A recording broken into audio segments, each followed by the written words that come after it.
thing is, until you can erase 3 Februaries, shut up. Bang! Quality over quantity. LeBron has beaten some of the best competition in NBA history. He's the GOAT emoji. I will not cuss. I will not cuss. I will not swear. I will not swear. Where sports is the base, life and fun are the results. This is the Brian Snow Show.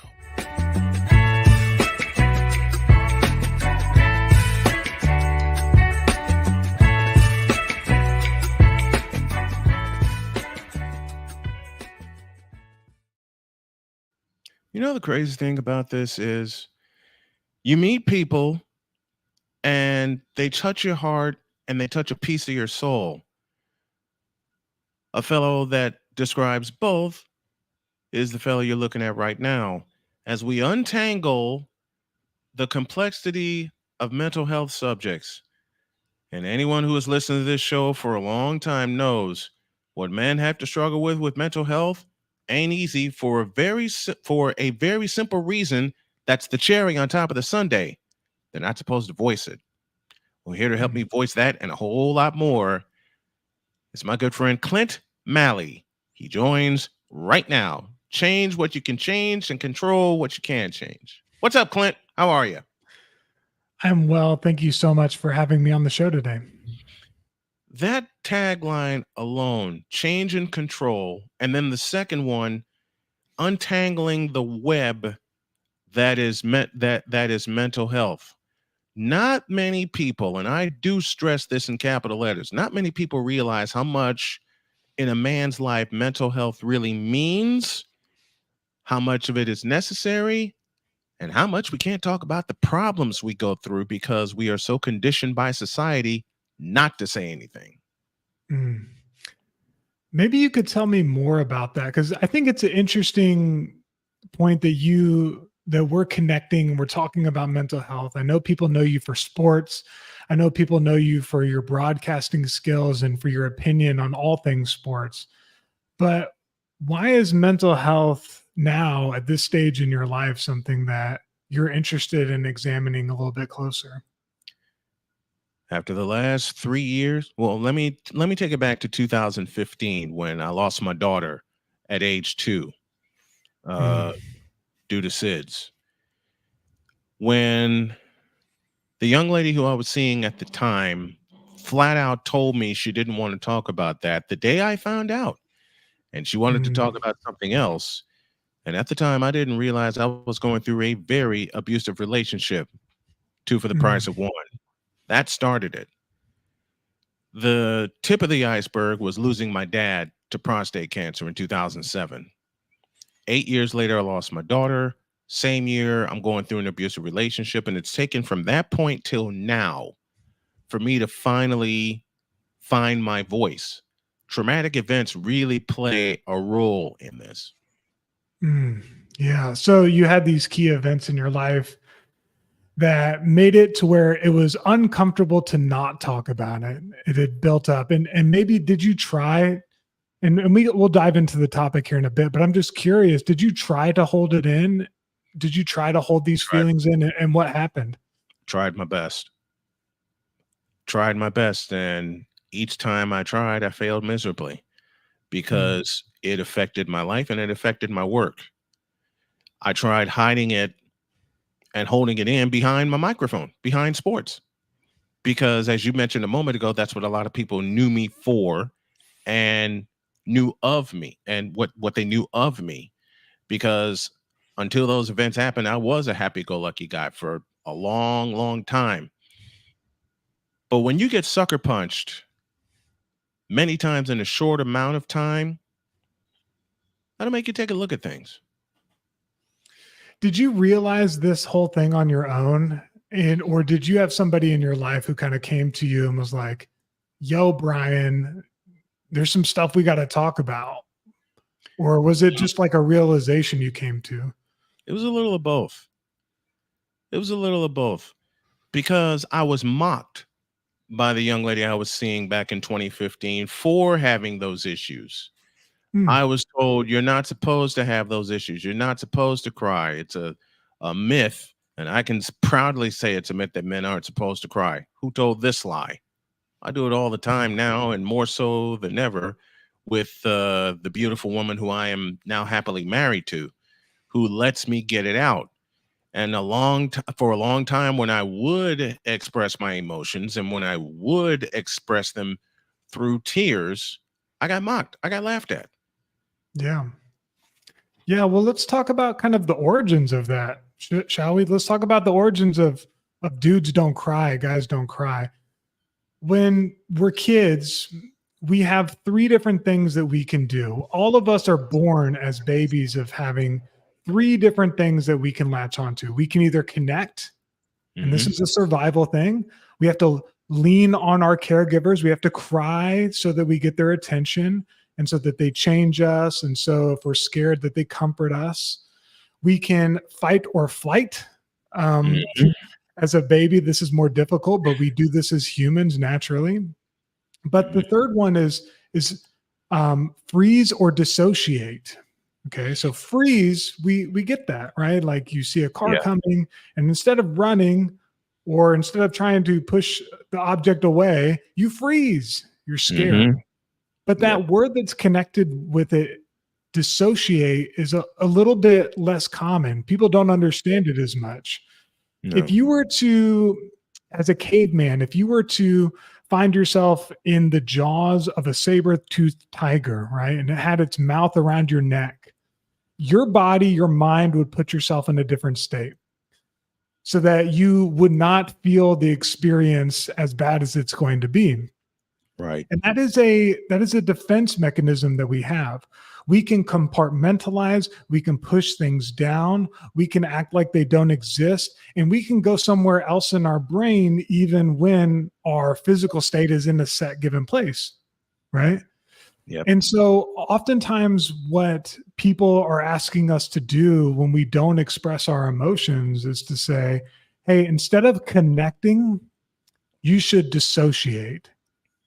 You should press this away. You should not feel these things. You should act like they don't exist. Right. But what developmental psychology tells us is that when we do that enough, when we do that as a pattern, as a cycle, as a consistent thing in our life, there's a lot of bad stuff that happens inside of our bodies and inside of our minds. Yeah. And if you feel like it'd be beneficial, I'm happy to kind of walk through some of those things. Let's go. Let's walk through them.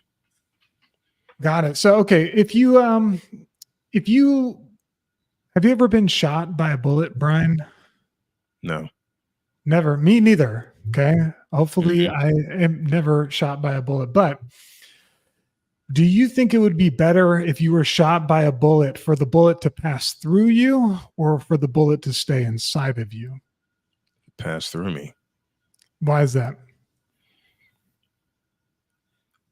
Given the way I'm thinking right now, in and out, get done. And, okay. Yeah, that's how I'm thinking. Just have it pass through me, because I've had people describe to me what it's like to be shot by a bullet. I've had people describe to me what it's like to have a bullet in them, remain in them until surgery. So I'm seeing both sides of the coin. Thankfully, I've never been shot by a bullet, but if that ever were to happen to me, I'm thinking I would want it to pass through me because of the intensity of the pain and the intensity of the heat of the bullet going through me. Yeah. And so you'd want there to be an entrance point and an exit point, and I'm just curious with that person who you said they described for you what it was like when there was a bullet inside of them. How did they describe that?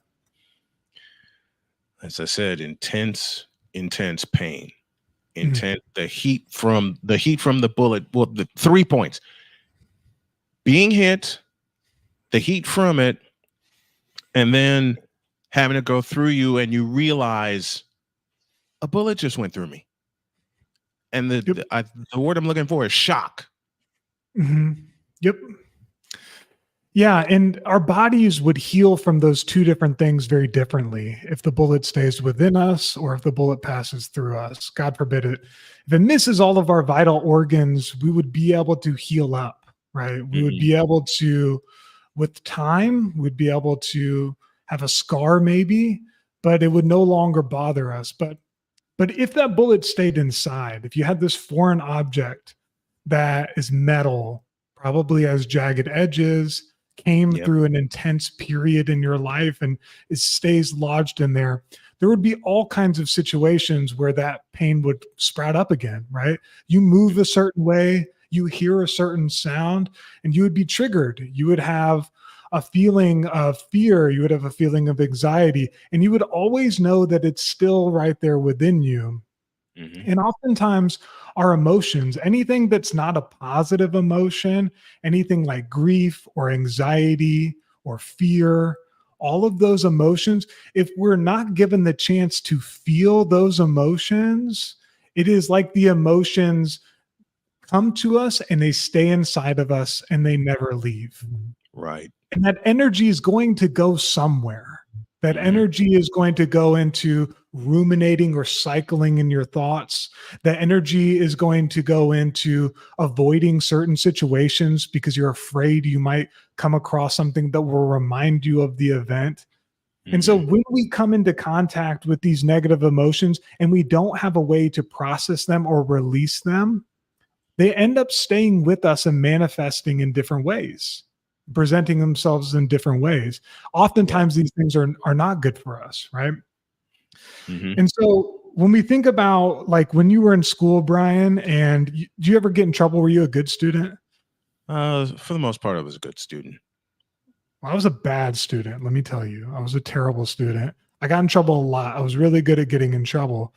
And even when you think about school these days, what when somebody gets in trouble in school, what is the usual way that a child is punished? If they're acting out, maybe. There's some consequences, but I'd get yelled at. I would get punished. I Hmm. would be have something taken away from me. I Yeah, would have take a it privilege away. or an object taken away from me. Hmm.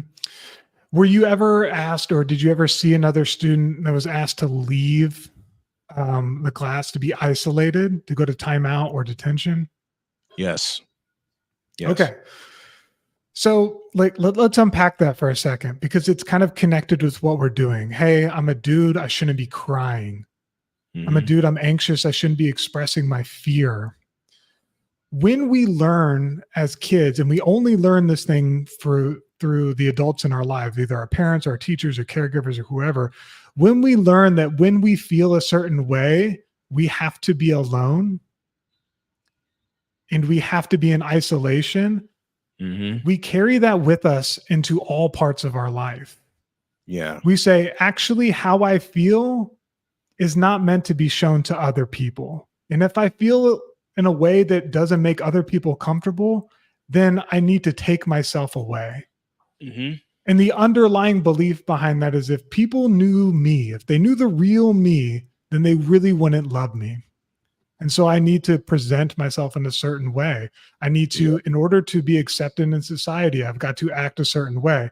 And we all Mhm. have different emotions that we feel comfortable sharing, but all together, those emotions, when we do not feel them, they stay inside of us. When we feel those emotions and we isolate ourselves, they have nowhere to go. And Right. so they're going to manifest in some sort of way, and they're going to be felt whether we like it or not, right? Mhm. But Mhm.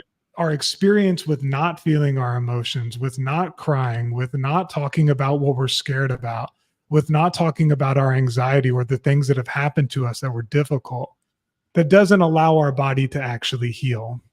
Yeah. Yeah. It's taken me till now to really heal from the loss of my daughter because when I met Jody, she had already had her family, she already had kids, and they were adults when I met them. And Mm, I think the healing began when I expressed to her some days, and I still say this to her a lot. I felt like I was robbed as a father because I lost my daughter when she was mm, 2. mm. And to say that her empathy has guided me through would be an understatement because it really Absolutely. has. Yeah, we have to feel those emotions. We have to be able to connect with other people, right? Like we Hmm. have to be able to process that with other people. I've heard when it comes to grief, especially like losing someone, like I lost a brother to an overdose a couple of years ago. Hmm. And I've also lost a grandpa last year who lived a long, happy, healthy life, who was ready to go.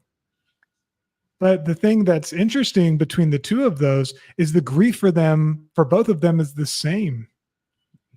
And Yeah, grief it doesn't is. have an end point, right? Like it Mm-mm. doesn't, it's not like if you wait 3 years, it'll like you won't feel grief again. Grief never ends in some No, ways. You, it doesn't. you always feel that for the people that you love that are no longer with us. Hmm. Um, and so when it comes to like you having a mechanism to be able to talk with your partner and be able to say, hey, today I feel sad because I thought about my daughter. That's a really powerful thing because it makes you not feel alone, right? Yeah, it does. It does. There have been so many times I've mentioned my dad and my daughter on and off the air, and there will just be points where it gets to me. Hmm. And even going through my training right now for my job, it got to me dealing with some of the things that I've had to deal with, and I've had to open up even more so Mm, about what I feel, what I've been through, because I had the threat of losing my job because I was getting married.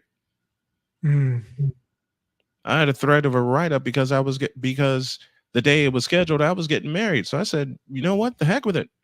I'm walking away because I that's the most important thing to me right now. mm. Yeah. And what can you remember how your body felt during that time? That anxiousness about the marriage and your job? When I told her I couldn't make it because I was getting married, and I told them this 6 months in advance, and then I got threatened with the write up. I told them I couldn't make it, and then I just felt like there was a weight lifted off my back because I knew they didn't support I was what was happening in my personal life, which is something very, very special to me. Mm, yeah. So you felt more free when you were able to talk about it. Hmm. Yeah. I did. I felt more free. In a way, I felt isolated because it just made me realize, okay, with them, life goes on. Nothing is said, nothing is done. But I know so many people that have gone through that. It may not involve the marriage, but it involves something with their family, in particular with their children. And it when they threatened to write me up, it hit me the wrong way. Mm, It hit me the wrong way because I thought I did everything right. I let them know coming in the door what day I was getting married because we had just decided on the day. mm, But I hate sucker punches like that. And that mhm, at first when the threat was first expressed to me, it was a sucker punch. But then when I mm. told them I'm getting married and I walked out, it was relief. Yeah. And so you felt probably pretty misunderstood. You're like, hey, Hmm. I was communicating with these people, but Hmm. they didn't recognize how important this was to me. Otherwise, they wouldn't threaten to like write me up as a result of this. Right. Right. Absolutely right. So, I mean, you bring up like a really important part of like a lot of the work that I do. So, I work with a teen and young adult mental health and substance use treatment company, right? So, like a lot of what we do is helping families, helping kids, young adults who Hmm. are navigating addiction or mental health challenges kind of learn how to overcome those things, right? Yeah.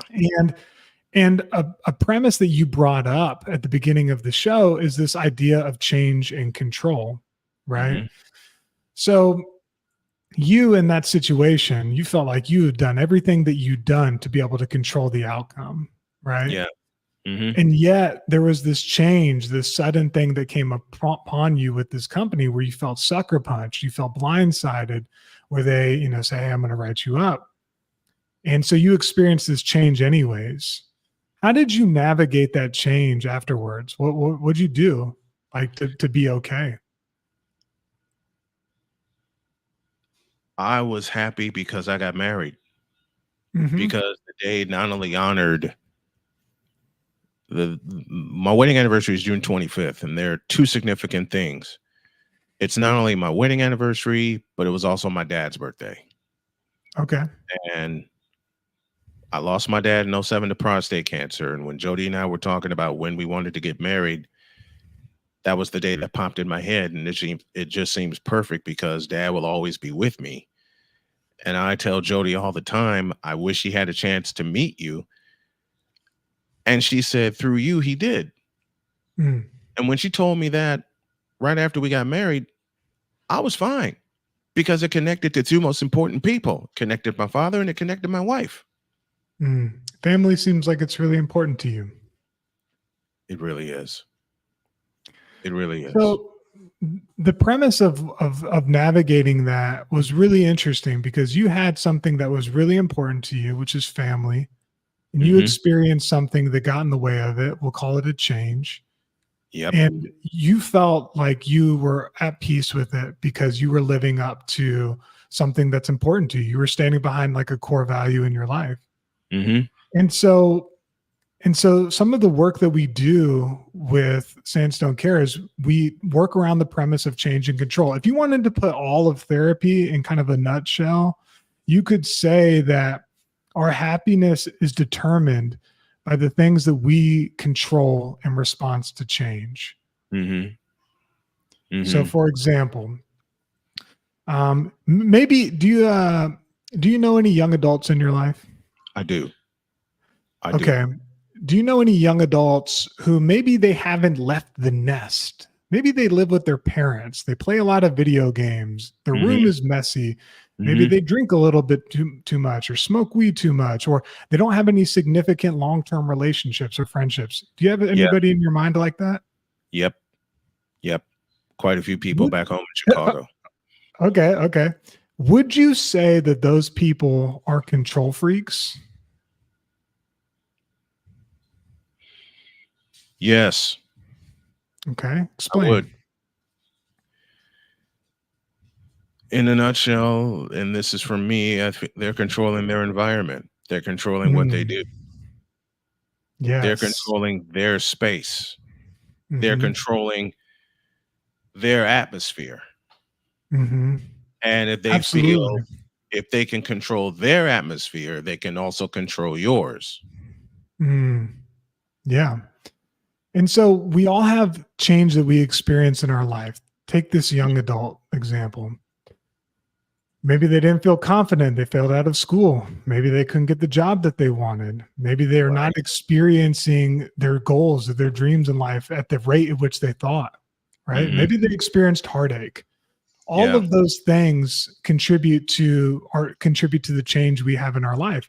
And the Right. things that we can choose to control are often in direct relation to that. For example, you can play video games because video games, you are the master of your world. There's a very clear sense that you are progressing in it, right? Right. If Right. if you die in the game, you get another life, right? Mhm. If your room is dirty, it's your room and you don't have to have any expectations of those people.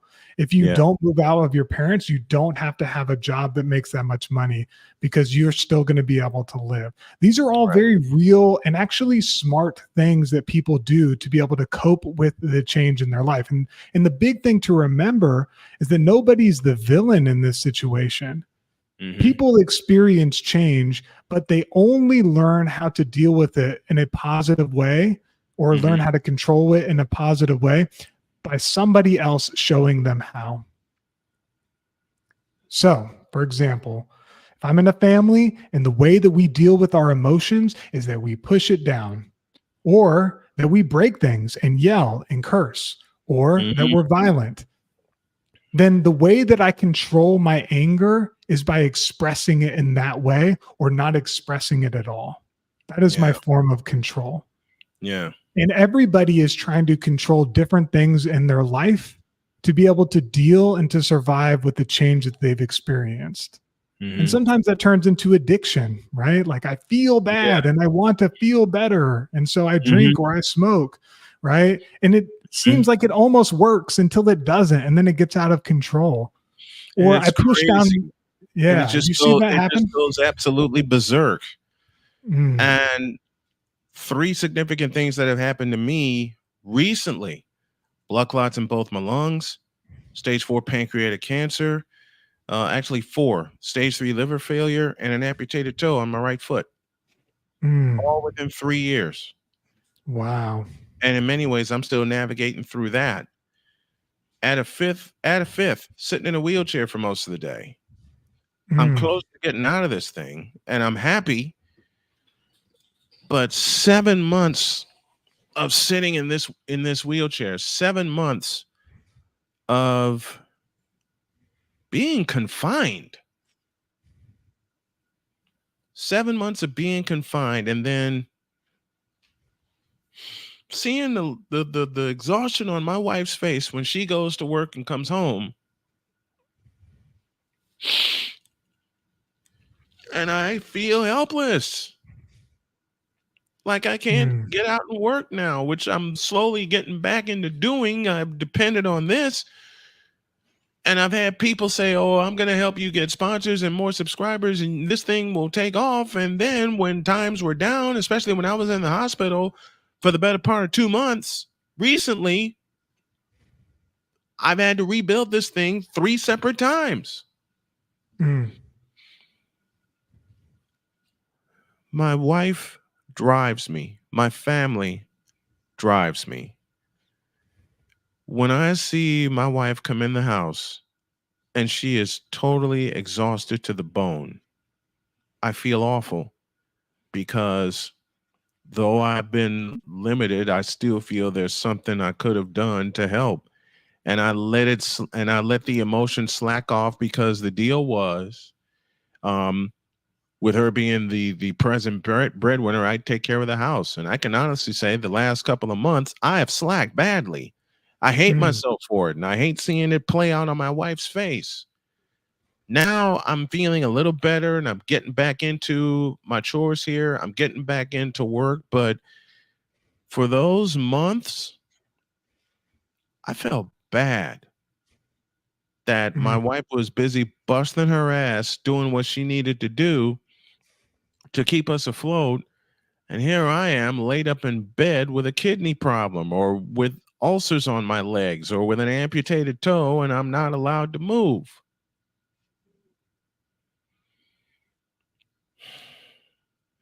To a man, I've said this before on another podcast.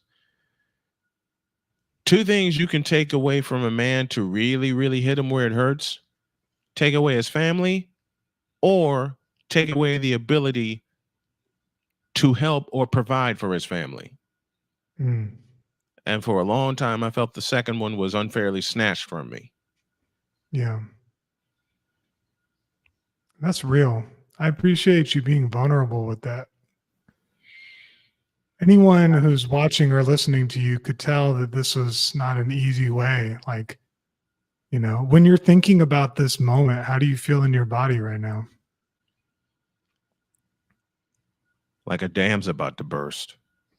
Mm.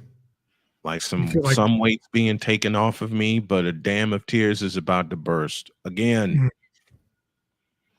And it all goes back to seeing the look on my wife's face or my daughter's face or them praying for me so hard and cheering me on, saying, "We know you can do it. You can get back to who you are." And at my the mechanism that my wife and I use, our sense of humor. mm. Tell me more about that. Man, Jody is about as goofy as I am when she knows I've had a bad day or vice versa. And when we go through bad times, I try to do something to make her crack up laughing. because I love hearing her laugh. Many times over she's been told, you're not supposed to laugh like that. Says you. I want to hear her bust out laughing so hard she's on the floor. Mm. She loves hearing it from me. Why not? Why not have it the other way around? It's not fair when a man is thrown into such situations. I'll pluralize it. And he's trying to navigate through all of it. He's trying to navigate through everything.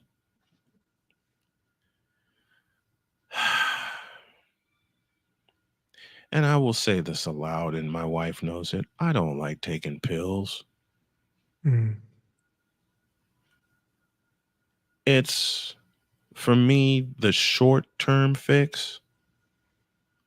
I don't want short-term. And I know it's what I have to do for now. I know that. But doggone it, some days just ain't fair. Mm. And I know there are days she feels the same way, and she's been doing it a lot longer than I. This depression and anxiety, dealing with mental health, is very real. Yeah. There's And probably some times where you felt pretty numb and you because it hit me like a 1-2 punch. Mm-hmm. You didn't feel like you had a chance to recover. These bad things, these challenges, this change happening over and over again. Because it just feels like one sucker punch after another.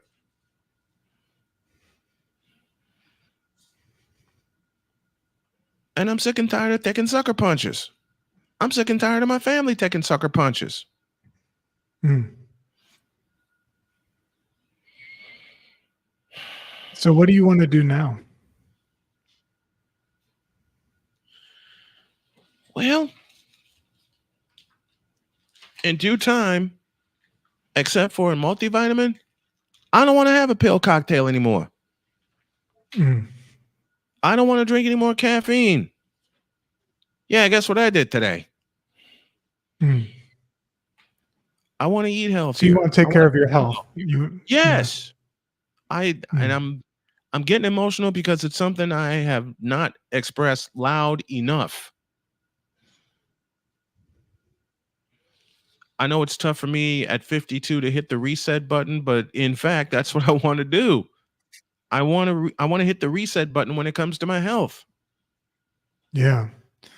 So you look at your health as something that's within your control that you can impact in a positive way that would in turn also be good for your family, because family is important for you. Yep. My health, my sense of humor, my smile, everything. Because if it affects them, it affects me. Mm-hmm. It's a simple philosophy I've always lived by, with, and through. If it affects my family, it affects me. Mm.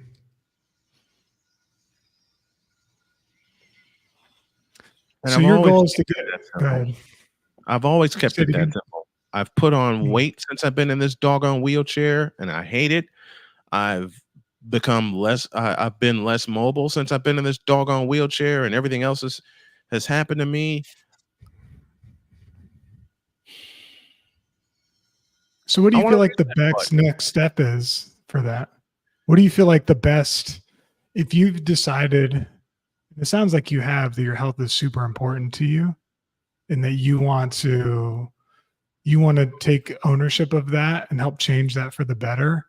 What do you feel like is the next step? helping my wife bring some good groceries in the house. Okay. Helping my wife bring not just a bunch of snack food either. Getting out of, how did Jody put it? Getting out of survival mode once and for all. Because when you're in survival mode, you eat bad, but you know you need to eat. I can totally relate. That's the best example I can come up with. You know you need to eat, and you know you need to grab something quick. Put two and two together and you get this. Hmm. So you want to eat like somebody who wants to be around for a while in a healthy way to take care of his family. I promised my wife 50 years. I want to keep that promise. Hmm.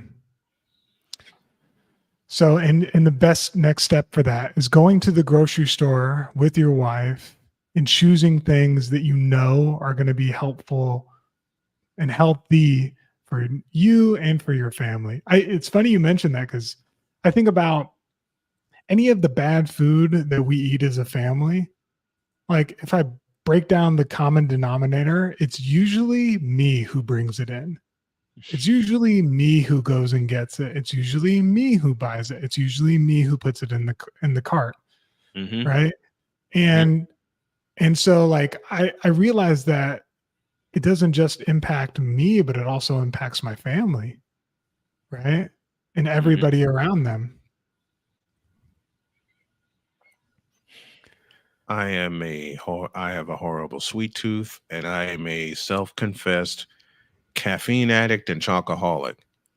I Mhm. want to change all of that, and I know it's going to be a process and a half. I have days where I can go without caffeine and I feel just fine, but the next day I'm Really? back to the old bad routines again. I don't want it to be Mm. just one day where I go without coffee or one day that I go without caffeine, or I want it to be a consistent set of days. I want to start the 21-day habit, which is what a lot of people told me, where I start eating better. I start taking care of myself. I start helping to take care of the house, and in turn can take care of my wife, can Okay. take care of my family. So when we were talking earlier about addiction, it sounds like you feel like you have an addiction. I do. I have an addiction. I have a horrible addiction. I have a horrible addiction to caffeine. Do you feel like that's the biggest contributing factor? Or do you feel Yep. like you do? Why is that? Yep. Because every time I make a vow to quit, I go a day without, I try to go cold turkey. I go a day without it. And the next day I'm shoving more of it back in my system than I was when I didn't drink as much of it. But I mean about like your overall health. Why do you feel like it's bad to have caffeine? My wife told me I'm high on life and good times without the caffeine. Mhm. Dr. K broke down what kind of substance caffeine is. And Mhm. Dr. K is my wife. That's the nickname I gave her. Mm. She told me, and she keeps telling me, you're naturally high on life without caffeine. You don't need the caffeine. Dr. K, you're right. I want to get rid of it. But that's That's about one of your the things I want to mood. But we're talking about your physical health, right? So like why do you feel like caffeine is the worst thing for you physically? because it's tied with fast food. Okay. Because Say more. it's tied with fast food.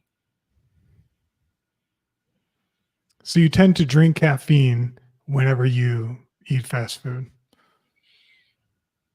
That's a part of it. The Okay. other part is I don't know how I became a coffee drinker, but I did. Growing up, I hated coffee. Yep. I saw my parents drinking so much, and then I get hooked on an iced coffee back in 2013, and it was over. Now I Mhm. want this to be over. I want to get rid of it. There are so many health problems I can tie in with my addiction to fast food, junk food, and caffeine Okay. because in Can some way we it all ties together. can we talk about how it all ties together? Mm-hmm. Because it's kind of linked to what we're talking about with change and control, right? I'm Yes. guessing if you're like most people, like if somebody is an alcoholic, they're drinking, and eventually, if they don't get alcohol in their system, then they feel sick. Mm-hmm. My mother's an alcoholic, and if she doesn't drink on a day, she'll throw up. If you try to go cold turkey with alcohol, you can physically die, right? Mm-hmm. Same thing with opioids or benzodiazepines, those kinds of things, right? So at a certain point in addiction, the substance and being able to stop using the substance becomes a real challenge because our body now physically depends on it. And that's a whole thing. There's like there's science behind that makes sense. Mm-hmm. But the bigger thing is the underlying why behind drinking in the first place.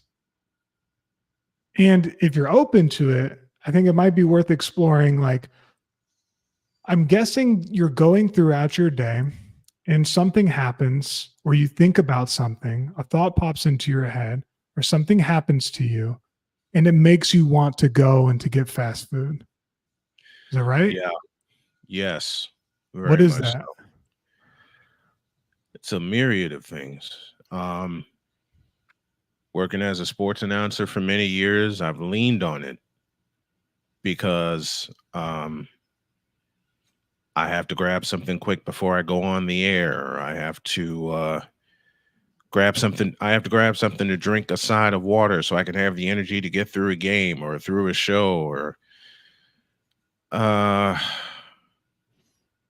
I would think about my dad or my daughter, and I would worry about my family. I would worry about people in my life, and um, I have to make sure I can get through the day and all of that, Got it. all of that. And I also want to be able to sleep because I drink so much caffeine at times I can't sleep. I see it with everyone I've come in contact with. Got it. Let's stick to those first three reasons I heard you say, right? Performing at your job. You have to Mhm. perform at your job. In many ways, you're a showman, right? And you have to show up. And if you Mhm. don't show up, there's worry that people are going to notice and that you're going to essentially like get in trouble, right? Or get Yeah. reprimanded. The Yep. second was thinking about grief, thinking about your daughter, thinking about your dad. And when those thoughts come, it makes you want to get fast food or have caffeine, right? Hmm. And then the last one is worrying about your family. Sometimes when you think about your family, what's going to happen to your family in the future, that we call that anxiety. Anxiety is about worrying about the future, right? It is a fear thing, right? It is. So let's take this to a root belief at the beginning.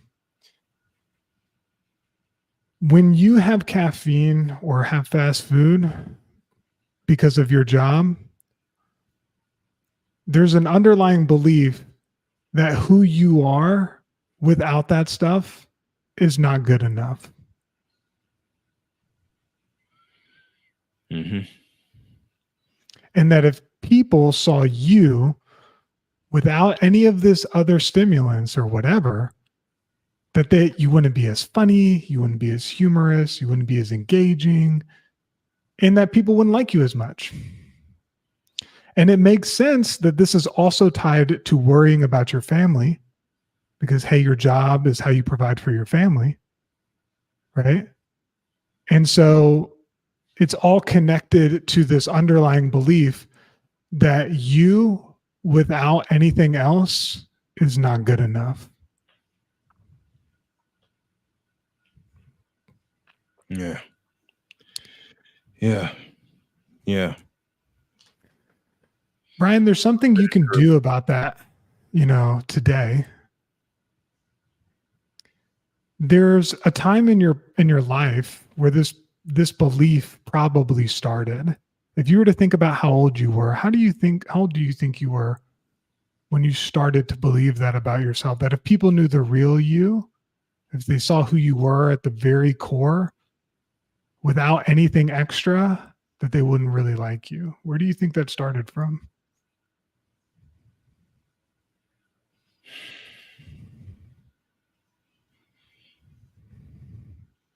A very young age. I'd say it started happening. I'd say it started happening in high school, quite honestly, Okay. because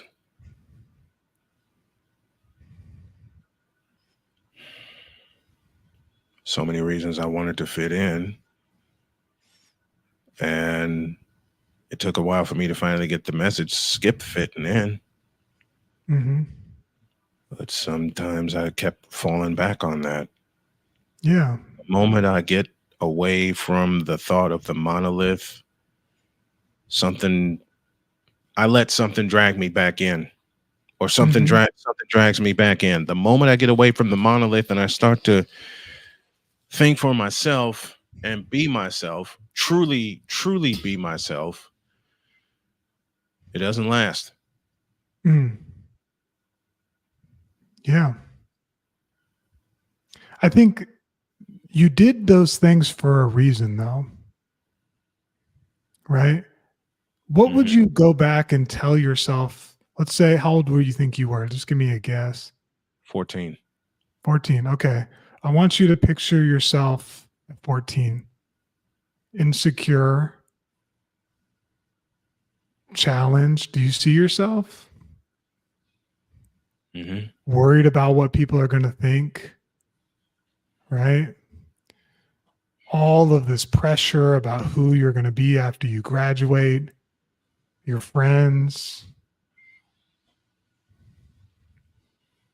Now you're older, you have so much more experience, and you do have the chance to be able to talk to that kid. What do you want them to know? Don't worry about fitting in, Okay. because where you fit in with them may not be where you fit in with yourself, or it may take a piece of yourself away from you. Don't worry about fitting in. If they don't like you, they don't like you. The heck with it. Do you feel like that 14-year-old is good enough?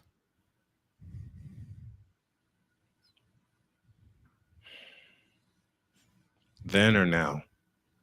Then No. No. No. say more. New experience. New experience. Going graduating in 8th grade, going to high school. All the experience, all the things I was told that I was going to experience. No. No. I was a nerd. Change my sentence. I am a nerd. That's what I got picked on the most about, until I embraced it. Until I embraced the fact, hey, I know what I know.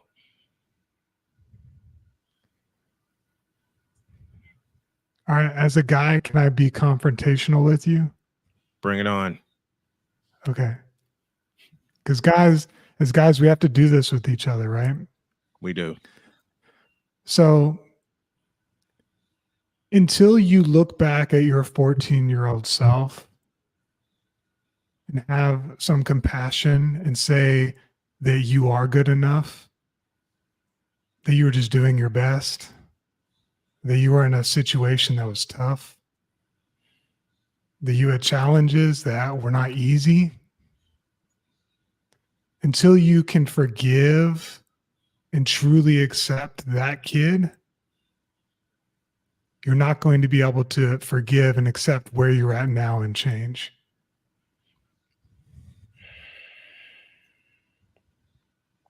I needed to hear that.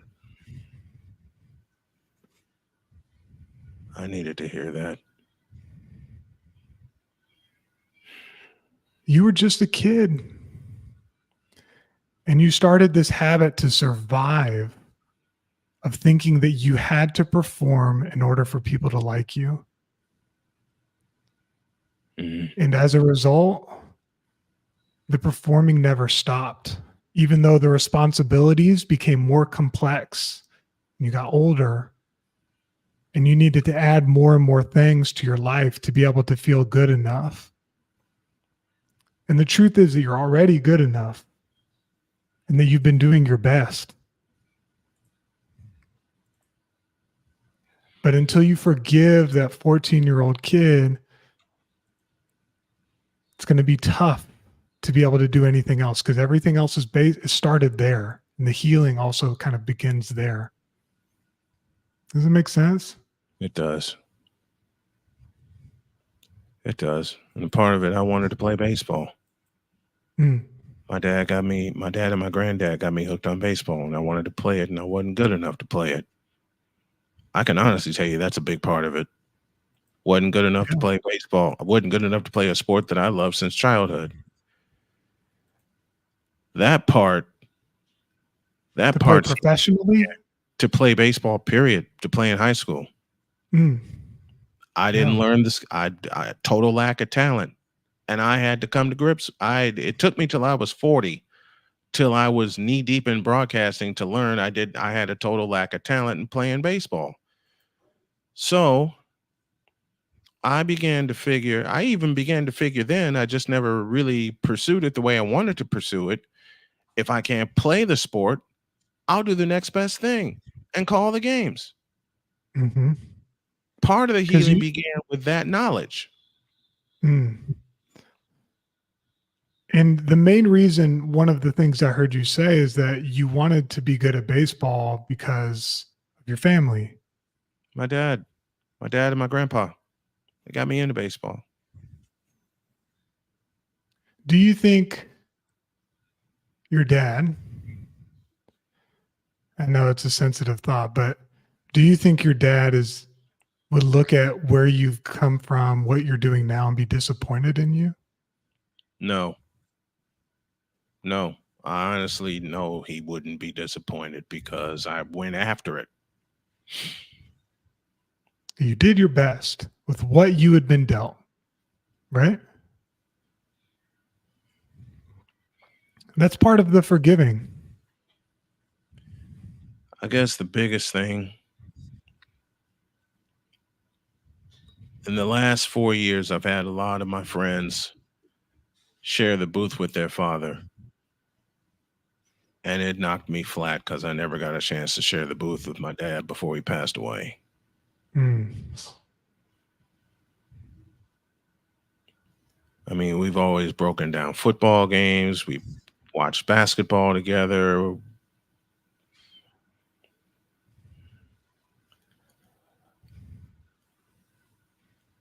I never got a chance to share the booth with my dad for a baseball game. Mm. And you grieve that. To this day, I do. That's why sometimes when I pop in an old game and just remember me and my dad watching it, I'm sitting here in a pool full of tears. And Mm. I would often ask my friends, "Why am I sitting here watching an old game and I'm crying?" And they would tell me the same reason, because your dad's there. In spirit, your dad's there. That's real.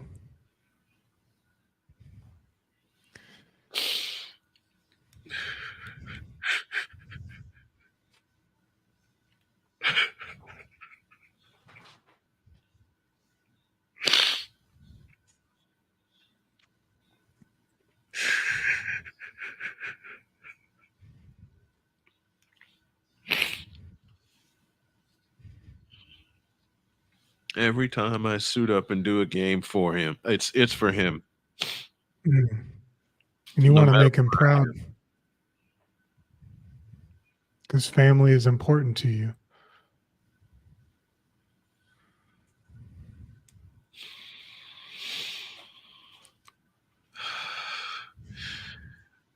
I have to find something because 3 years ago when I was down in North Carolina, I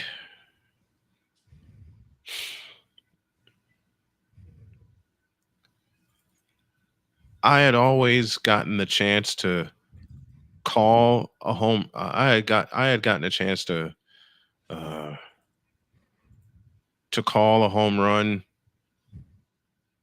with dad in mind. I always said Mm. it in my mind. I always said, okay, I'm going to do this for him.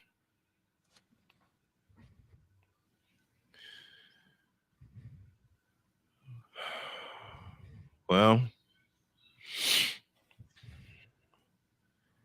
when I was down in Lewisburg, North Carolina, and it was my first shot to do college baseball in about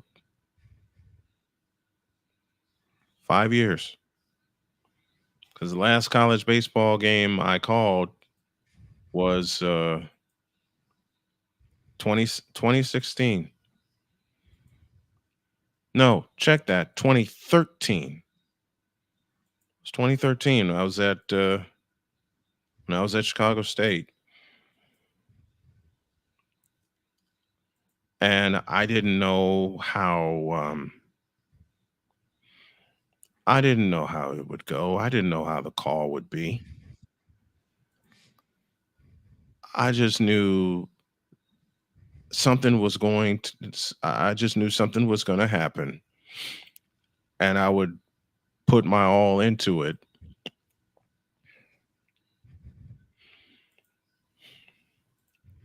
I just knew I'd put my all into it, and it would have so much of an effect on me that I knew he'd be a part of it.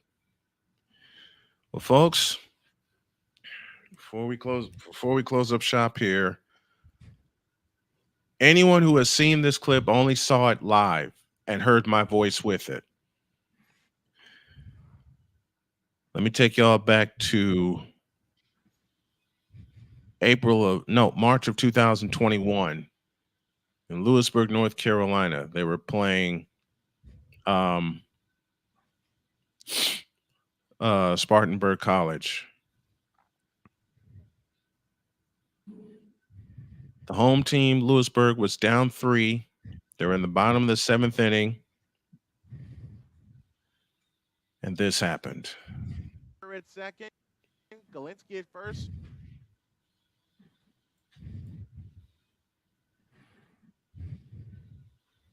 Nobody out.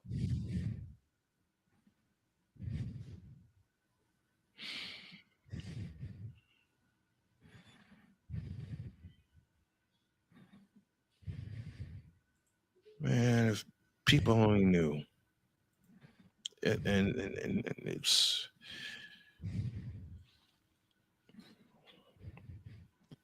Brian, I want to say one thing about this as we're coming kind of to a close in our conversation.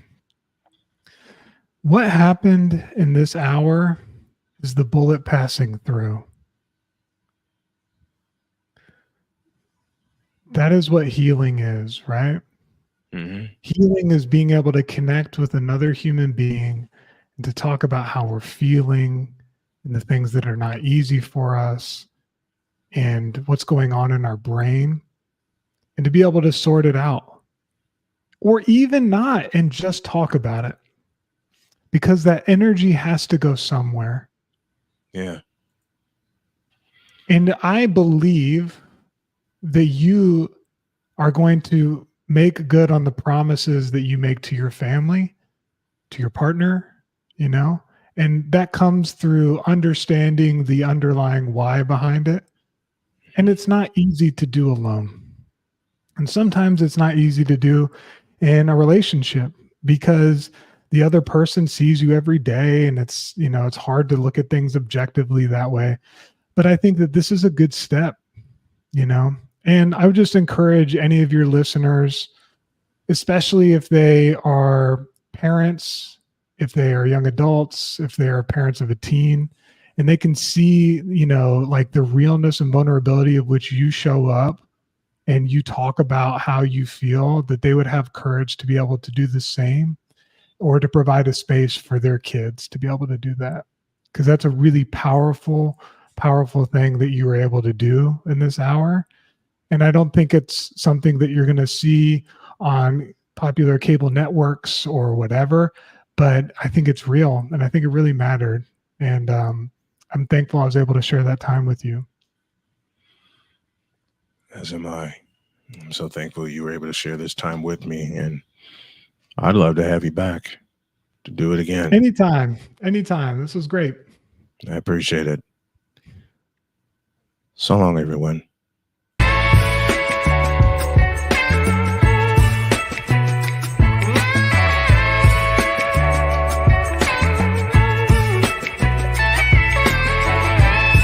Thank you for tuning into The Brian Snow Show, where sports is the base, life and fun or the results?